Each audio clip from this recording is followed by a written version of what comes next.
Hi, everybody. This is the Moonbase Podcast. I am Moon Rider, or Moon_RYDR, where we talk about everything games and perhaps anime sometimes. Today I'm going to talk about the Demon Souls remake for the PS5 that I am partway through, climbing through.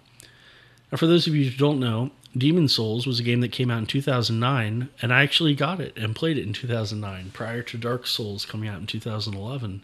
I've platinumed Dark Souls several times, as well as Dark Souls 3, and a few other games in the Souls series. I'm pretty much at the end of platinuming Bloodborne. I'd never played Sekiro, but I played Dark Souls 2 as well. So I'm pretty well versed in the series and the game type, and I wanted to talk a little bit about my thoughts on the remake. The lighting was done extremely well in the PS5 remake of Dark Souls. Highly recommend anyone with a PlayStation 5 getting it. It used to be the sole reason to get a PS5, and for some people still might be considered the main reason too. With that, I'm going to give a quick ranking of my favorite Souls games from least favorite to favorite.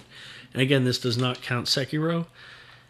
And there are other games like Hollow Knight that I've played and beaten that I'm not going to include because there are several games like Hollow Knight that are Souls-like, or Lord of the Fallen, and a couple others that I'm not going to include in the traditional Souls games. So really, this is going to include Dark Souls 1, 2, 3, Bloodborne, and Demon Souls.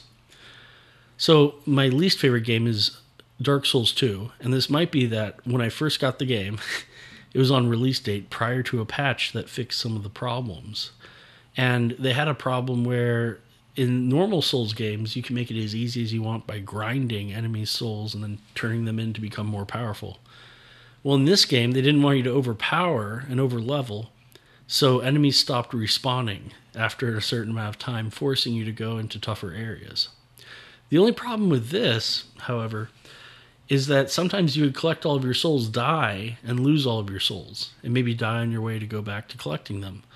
And so if that happened, you would now have dead enemies that are not respawning, as well as none of the benefits of the souls that you had gained from those dead enemies. So you could essentially be underleveled and forced into dramatically hard areas with no means of bettering your character. And it made me actually restart the game file, I think, once or twice. They ended up fixing that, I believe, but the damage was already done because I had completed it the first week it came out. With that being said, the structure of the map doesn't make sense for Dark Souls 2. It's very instance-based. You can travel to different regions, but they feel so vastly different aesthetically from one another that there's no connectedness to the world. When you go from a dragon, Ares Peak, for example, a dragon area on the top of the mountain, to suddenly being underneath a swamp in the Black Gulch or something is what it's called. These are aesthetically not the same at all. So how are they connected so freely by one or two areas? It makes you feel like you're going from extreme thematic area to different extreme thematic area with no cohesiveness in the world to say why those areas are so different. With that, the next on the list, I'm going to have to say is Demon Souls. And it's a shame for me to say this because this is the game that made me fall in love with this type of genre. It was a genre-defining game. And part of it is that some of the drop rates on the leveling, there are 14, I believe, types of stones that you can use to upgrade all of your weapons with different types of abilities.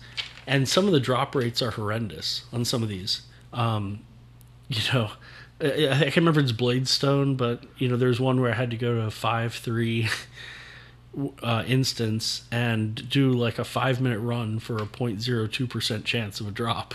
And I remember spending 5-6 hours to maybe get one or two chunks of something that I need 100 of. And I just think that it doesn't respect players' time in that way. It doesn't give them direction, and I like open-ended games, but it really doesn't give any direction of what you're supposed to do or where you're supposed to go. I was always a bit disappointed that I would lose people in the Nexus. If you didn't kill certain characters, they'd kill each other, and it would potentially block off entire quest lines so that you could never complete them, and could potentially require New Game Plus just to go and collect, one measly miracle that you missed in your first run. But there are all these things that I think are just quality of life and can easily be fixed. But it shows it's rough around the edges, and it makes sense if it's your first title, that it was its first stab of that genre. And so it's forgivable. But in the remastered, I would have liked them to clean up some of those things. Next on the list is Bloodborne. And I enjoy Bloodborne. There's no shield, obviously. You're using a gun and a sword, and there's a lot on parrying. I'm not a big fan of parrying, but the game kind of forces you into a certain fast play style, which I did excellent at. You know, basically, I got the 3 endings with the different umbilical cords and whether you kill the person at the end or not, as well as getting to the bottom of the deep dungeon that they have there, where you have to ascend, I believe, 100 floors and kill a boss. So I did all of the content in it. And I played the playstyle that it wanted me to play, but it wasn't that enjoyable. And I feel like there's no flexibility. Everyone's experience with the game is going to be the same, because everyone has to play it pretty much the same.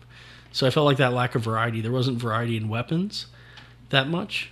Aesthetically, I wasn't really that excited about the variety of weapons.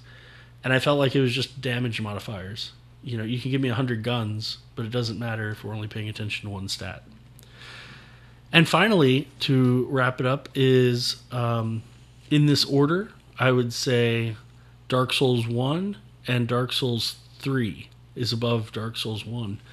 Now, Dark Souls 1, wonderfully connected world, and Dark Souls 3 gave me this as well. But I still felt like the world tendency was interesting in Demon Souls, but in Dark Souls, they made it a lot more friendlier. You could die lots of times, and it wasn't that punishing. So they cleaned up some of the problems with Demon Souls, but it was still a little rough around the edges. I'm not sure if I don't think there's omnidirectional rolling. They can only roll in 4 directions. So I don't think you have 8 directions rolling. I just remember Dark Souls 3 was a lot cleaner and really improved upon the same pacing of 1. And as we know, the bosses were a lot easier in 1 compared to 3. And there was just more variety of enemy types in 3. It was a much larger game. 1, I can speedrun now in a few hours, and it's a fantastic game for what it is. It's very mysterious. But I think it's also lower on the replayability compared to 3. So thank you so much for joining us for this analysis of the Souls series and the Dark Souls games. And I will talk to you soon.